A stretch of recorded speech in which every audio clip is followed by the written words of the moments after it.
Assalamualaikum semua. So, hari ni saya nak sharekan korang sebab saya ada beli satu min ni sebab saya memang suka kalau buat air teh saya letak min. So kalau saya buat air madu kelulu pun saya akan letak min. So jadinya saya nak sharekan dengan korang macam mana cara saya tanam pokok pudina ni. So yang ini saya dapatkan dekat Stock Shop lah. So kalau korang nak nanti korang pergi tengok saya ada letakkan dekat bag tu. Okay, so biasanya saya akan gunakan ni fiber kokopit ni. Okay ni, ni fiber kokopit ni saya letakkan dulu macam ni. Ni simple saja. Okey, yang ni letakkan sabut, lepas tu saya campurkan sikit tanah. Okey, tanah bakar saya tapi ni kena air tu hari. Okey, yang ni ada saya dah pakai untuk tanam pokok itu hari. So jadinya adalah akor-akor di sikit ni. Tak apa, boleh pakai balik ni. So tanah campur dengan kokopit, media dia ni. Simple je. Okey. So dah banyak dah kita tanam min ni. Okey, so kita ambil lagi dia punya kokopit dia.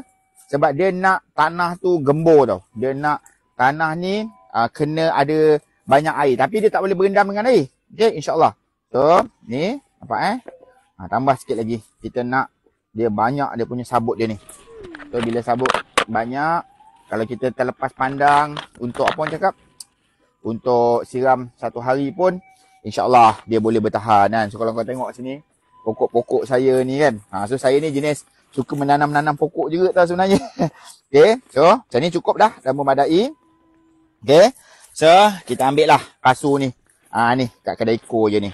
So letakkan kasur macam ni.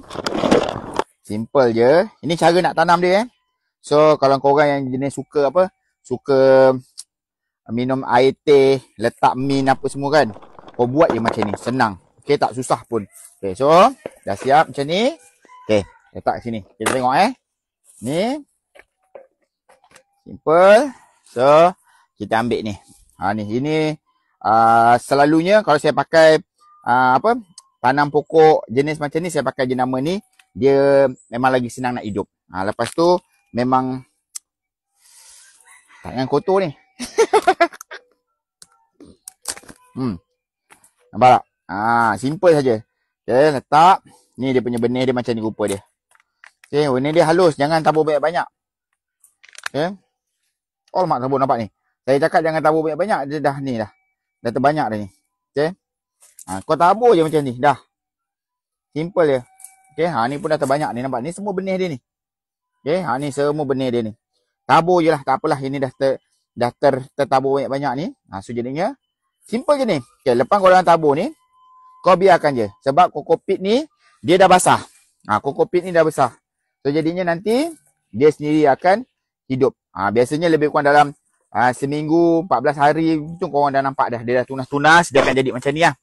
Yang ni pokok lama saya ni. Okay, nampak ni, ni min. Ni pokok min saya ni. Ini dah kering dah ni sebab saya tak apa cakap, tak jaga itu hari. So jadi ni min ni. Wangi min. Okay? So jadinya kalau korang nak cuba tanam pokok pudina ataupun nak cari apa-apa baja, korang cuba cari jenama ni. Okay, insyaAllah okay. Okay? So yang ini balon ni nak tabur je lah kat sini. Alright, so selamat mencuba. Selamat menjadi petani moden. Okay? InsyaAllah. Assalamualaikum. Bye-bye.